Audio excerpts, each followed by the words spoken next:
താനുള്ള ആരാ? ബന്ധുക്കളെന്ന് കൂട്ടിയാൽ മതി. ഒരേ കുടുംബത്തിൽ തന്നെയാ. അതുകൊണ്ടല്ലേ ഈ കാര്യം സംസാരിക്കാനായിട്ട് ഞാൻ തന്നെ വന്നത്. കുടുംബത്തിലൊരു കുട്ടിക്ക് ഗതികേട് വന്നാൽ കൈവിടാൻ പറ്റില്ലല്ലോ. ഞങ്ങൾ അമ്മ ഇഷ്ടമായിരുന്നു എന്ന് പറയുന്നതൊക്കെ ശരിയാ. പക്ഷെ അവളും പറഞ്ഞിരുന്നു അച്ഛൻ സമ്മതിക്കും, കല്യാണം നടത്തരുന്നൊക്കെ. അവസാനം കൈയും വീശി വീട്ടിൽ നിന്ന് ഇറങ്ങി വന്നിട്ട് കെട്ടിക്കോന്ന് പറഞ്ഞാൽ കെട്ടിയിട്ട് ഞാൻ അവളും കൂടി വഴി ഇറങ്ങി തണ്ടോ? തന്നെ കെട്ടിയ ഉള്ളതുകൊണ്ട് എങ്ങനെ ജീവിക്കാൻ അവൾ തയ്യാറാ? അത്രയ്ക്ക് ഇഷ്ടം തന്നെ. അങ്ങനൊന്നും ജീവിതം തുടങ്ങി ഇക്കാലത്ത് ആരും തയ്യാറാവില്ല. ഞാൻ കെട്ടിക്കോളാം, പക്ഷെ 10-30 ലക്ഷം രൂപ അത് എന്റെ അപ്പ അതിന് സമ്മതിക്കില്ല. പപ്പയെ ഉറപ്പിച്ചുകൊണ്ട് ഒരു കാര്യം ഞാൻ ചെയ്തുമില്ല. അത്രയും കിട്ടിയ സമ്മതിക്കോ? എവിടെ നിന്ന് കിട്ടാൻ? 30 ലക്ഷം അല്ലേ? ഞാൻ തരാം. എവിടുന്ന്? കുറച്ച് കാശിൻ്റെ പേരിൽ ആ കുട്ടി കഷ്ടപ്പെടുന്ന കാണാൻ ആ വീട്ടുകാർ ആഗ്രഹിക്കും തോന്നണില്ല. ആ കാശ് ഞാൻ വാങ്ങിച്ചു തരാം. എങ്കിൽ ഞാൻ അപ്പനെ പറഞ്ഞ് സമ്മതിപ്പിക്കുക. താൻ വീണയായിട്ട് കണ്ട് പരിഭവങ്ങളൊക്കെ പറഞ്ഞു തീർക്ക്.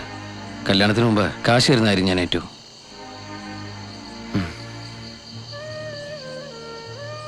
നമ്മൾ തമ്മിൽ സംസാരിച്ചു എന്ന് അവൾ അറിയണ്ട. നാളെ തന്നെ അവളൊന്ന് കാണും. കഴിഞ്ഞതൊക്കെ മറന്ന് നിങ്ങൾ ഒരുമിക്കണം.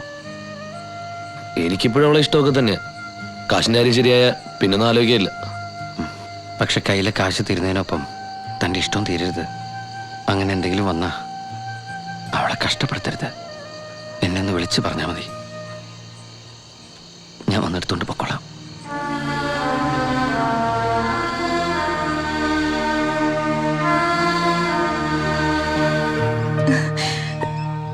ഞാൻ പറഞ്ഞില്ലേ ഈശ്വരൻ എൻ്റെ കൂടെ. അപ്പോ താൻ പോവല്ലേ? വേണ്ടേ? വേണം. അതിനു വേണ്ടിയല്ലേ ഞാൻ ഫിലിക്സിനെ കണ്ടതും കാര്യങ്ങൾ പറഞ്ഞ് മനസ്സിലാക്കിയതൊക്കെ. അയാൾ പെട്ടുപോയതാ. താനും ഫിലിക്സും കണ്ടുമുട്ടി തീരുമാനങ്ങൾ എടുക്കുന്നതോടെ നമ്മൾ തമ്മിലുള്ള കരാറുകൾ കഴിഞ്ഞു. ആ മാല മുറിയിലുണ്ട്. ഞാൻ ആ ഫ്രെഡിയോട് സംസാരിച്ചു. ഇവിടെ താമസിക്കുന്ന കോന്തൻ അബ്ദുള്ളയുടെ കയ്യിൽ മാല കൊടുക്കണ്ടെന്ന് പറഞ്ഞു. അതുകൊണ്ട് താൻ എനിക്ക് വേണ്ടി ഒരു ഉപകാരം ചെയ്യണം. പോലീസും പട്ടാളൊക്കെ കറങ്ങി നടക്കുന്നതുകൊണ്ട് എനിക്ക് പകരം താൻ ആ മാലയും കൊണ്ടൊന്ന് പോകണം. എവിടെ? ഗ്രീൻ പാർക്കിലെ. അയ്യോ, CID ആയിരിക്കോ? പിച്ചക്കാരെ വിശ്വസിക്കാൻ പറ്റില്ല. അവിടെ ഒരു ബെഞ്ചില് തുറന്നു പിടിച്ച ദ ഹിന്ദു പത്രാട്ടൊരാൾ ഇരിപ്പുണ്ടാവും. അയാളുടെ അടുത്ത് പോയിരുന്നിട്ട് സമയം എത്രയെന്ന് ചോദിക്കണം. അപ്പൊ അയാൾ പറയും ഇന്നലത്തെ സമയമായിന്ന്. അപ്പൊ താൻ പറയണം ഇന്നത്തെ സമയമായിന്ന്. എന്നാൽ ആ മാല തരാൻ അയാൾ പറയും. മാല കൊടുക്കുമ്പോൾ ഒരു 35 ലക്ഷം രൂപ തരും. ഞെട്ടേണ്ട പൈസയുടെ കാര്യം കേട്ട് അതിങ്ങോട്ട് വാങ്ങിയിട്ട് വന്നാൽ മതി. താനാമാർക്ക് സംശയം ഉണ്ടാവില്ല. ഇത്രയുള്ളൂ? ഏറ്റു. ഇയാൾ എന്ത് പറഞ്ഞാലും ഞാൻ ചെയ്യും. അത്രയ്ക്ക് കടപ്പാടും നന്ദിയുണ്ട് എനിക്ക്. എന്തിന്? ടിക്കറ്റ് എടുത്ത് തന്നതിന്, വീട്ടിൽ കൊണ്ടുപോയി താമസിപ്പിച്ചതിന്, പിണങ്ങിയതിന്, തല്ലിയതിന്, മരിക്കാൻ സമ്മതിക്കാത്തതിന്, അങ്ങനെ 1000 നന്ദി തന്നോട് എനിക്ക് പറയാനുണ്ട്. സത്യം പറഞ്ഞ തന്നെ പിരിയാൻ വിഷമമുണ്ട്. എനിക്കുണ്ടോ വിഷമമൊക്കെ.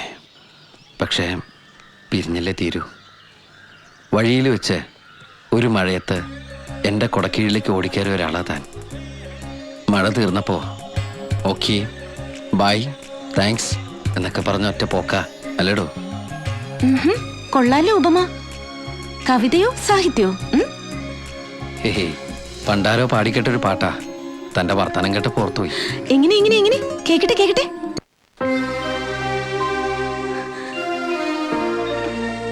എങ്കിലും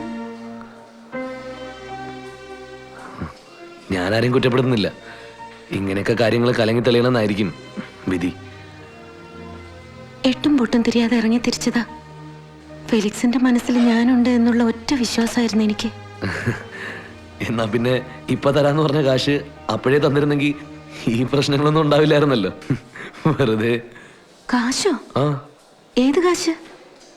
വീണയുടെ കസിനാ ഗോപി. അയാൾ പറഞ്ഞല്ലോ കല്യാണത്തിന് മുമ്പ് കാശ് തരാം. നമ്മുടെ കല്യാണം നടത്താൻ വേണ്ടി ഗോപി കാശ് തരാന്ന് പറഞ്ഞോ? ആ, എന്നെ പറ്റിക്കോ? എന്നാ പപ്പ ഉടങ്ങും കേട്ടോ. എത്രയാ കരാറ്? 30 ലക്ഷം. നാളെ ഞാൻ പപ്പയെ വിളിച്ചോണ്ട് പള്ളിയിലേക്ക് വരാം. അതങ്ങ് പപ്പയുടെ കൊടുത്താ അപ്പൊ നമ്മുടെ കല്യാണം. ഓക്കെ? എന്താ?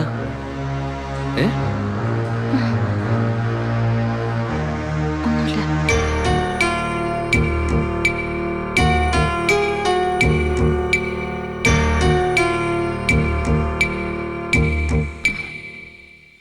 സമയത്രേ? ഇന്നലത്തെ സമയമായി. ഇന്നത്തെ സമയമായി. എന്നാ ആ മാലയിങ്ങതാ.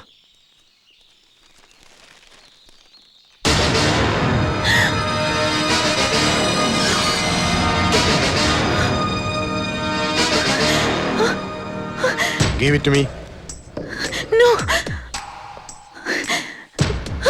Get her.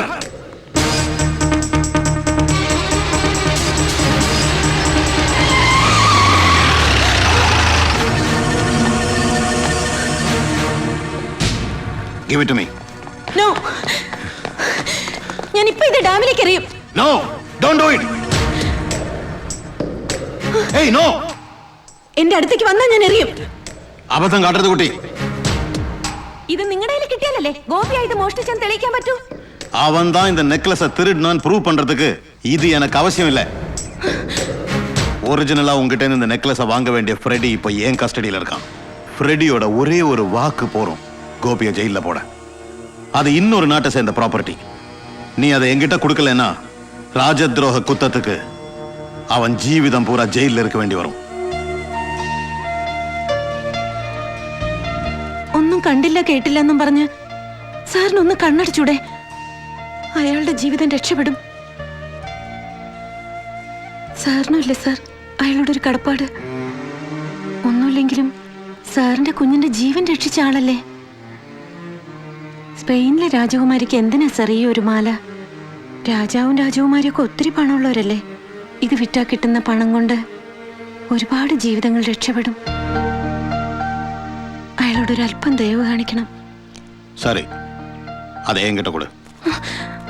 அவன் மேல கேஸ் போட மாட்டேன். വെറുതെ വിടോ? തീർച്ചയാണോ?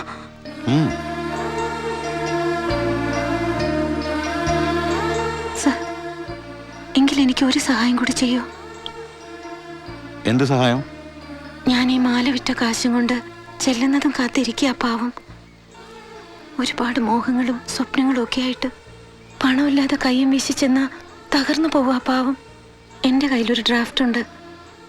ഞാനത് മാറി ഈ മാല വിറ്റ് കിട്ടിയ കാശാണെന്ന് പറഞ്ഞ് ഗോപിക്ക് കൊടുത്തോളാം. പക്ഷെ അതെൻ്റെ അക്കൗണ്ടിലൂടെ മാറാൻ പറ്റൂ. സാർ എന്നെ ഇവിടെയുള്ള ഏതെങ്കിലും ബാങ്കിൽ ഒരു അക്കൗണ്ട് തുടങ്ങാനായിട്ട് ഒന്ന് പരിചയപ്പെടുത്തുമോ? എത്ര രൂപയുടെ ഡ്രാഫ്റ്റ്? 30 ലക്ഷം. കുട്ടിക്ക് എവിടെന്നാ ഇത്രയും പണം?